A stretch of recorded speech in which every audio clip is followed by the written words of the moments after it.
एक जमाने में बहुत कूदती थी दिबांग।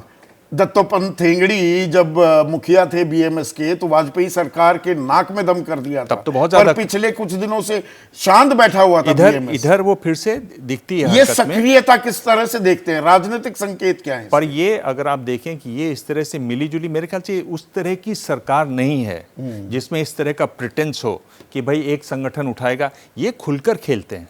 अगर इनको लगेगा कि ये जरूरी है तो ये सीधे आके कहेंगे कि हमने सोचा है और ये जरूरी है, हम ये लागू कर रहे हैं। ये थोड़ा सा फर्क देखिए, इसमें वो नाइसिटीज और वो फाइनल पॉइंट्स नहीं है कि भाई एक संगठन से उठवा दो, कुछ लोगों से हल्ला करवा दो, फिर हम आपका कर देंगे, हमारे ही लोग करेंगे। ये सीधा सामने से आकर कहते हैं, उसको ओन कहते हैं हम ये कर रहे हैं क्योंकि हमें लगता है ये सही है।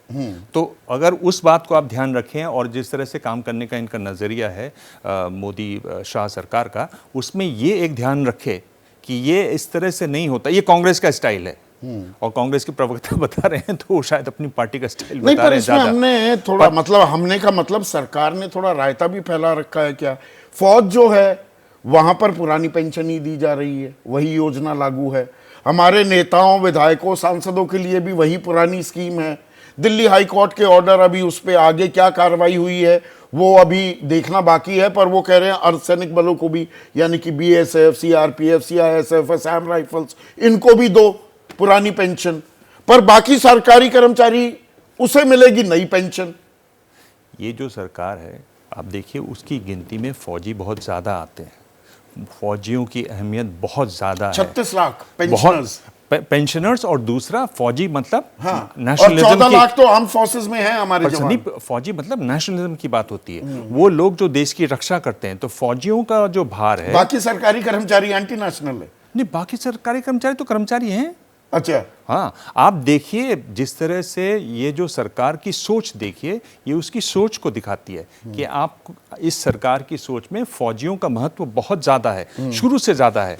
और ये जो सरकारी कर्मचारी, इनका उतना महत्व नहीं है। न कभी ये सरकारी कर्मचारी बहुत ज्यादा सड़कों पर उतरे। विपक्ष के इतने लोग मुझे दिखाई दे रहे हैं, न कभी विपक्ष ने बड़ी सक्रियता से इसमें हिस्सा लिया। कांग्रेस तो खैर इसका हिस्सा ही थी, लेकिन अब जब विपक्ष में है और अपने राज्यों में लागू कर रही है तो सड़क पर उतरती, बड़ी रैलियां करती। डिफेंस में भी जो फौज है वहां पुरानी पेंशन, अर्धसैनिक बल, वो भी तो भाई फौज, वो भी तो आर्म फोर्सेस ही हैं। हाँ, उनको नहीं, बिल्कुल बिल्कुल। तो ये एक आप जो कह रहे हैं कि रायता फैला रखा है, चलिए रायता इन्होंने फैला रखा है और रायता फैला रखा है, और इनको ये एहसास है कि ये बहुत बड़ा ऐसा मुद्दा नहीं है। पर मेरे ख्याल से चुनाव दर चुनाव ये हार रहे हैं। मैं आपको बता रहा हूँ, जिस तरह से जो ओबीसी रिजर्वेशन वाली बात है, उनकी जनगणना वाली बात है, उस पर जैसे ये पलट जाएंगे, अगर चुनाव का असर देखेंगे, इस पर भी पलट जाएंगे। तो वो तुरुप का जी रोहिणी आयोग, जहां पर बिल्कुल वो ओबीसी को लेकर है, इसी तरह से ये वित्त सचिव की अध्यक्षता वाला, मैं ये पूछ रहा हूं, दामोदरन की अध्यक्षता वाली ये कमेटी, इसका हवाला दिया जा सकता है। मैं ये कह रहा हूं कि इतना बड़ा मुद्दा है सरकारी कर्मचारियों का, इतने विपक्षी दल हैं, और ये सरकार ने पिछले 9 साल में, और ये सरकार ने लिखित आंकड़ा दिया है पार्लियामेंट में, 14,56,226 करोड़ रुपया माफ किया है बड़ी कंपनियों का, कॉरपोरेट्स का।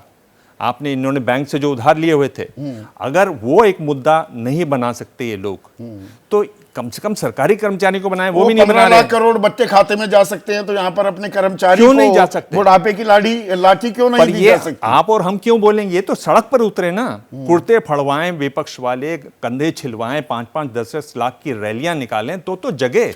जैसे ही घड़ी का काटा दोपहर 2:30 पे आए, बबीता जी का दिल सास बहू साजिश के लिए मचल जाए। और ये है इनकी बहू, पूरे दिन ऑफिस की टेंशन हो जाए गॉन जब ये करें अपना फेवरेट शो फ्री टाइम पे ऑन।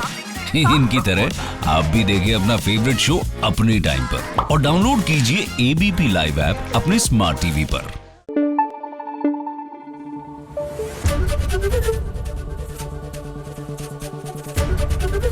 एबीपी न्यूज आपको रखे आगे।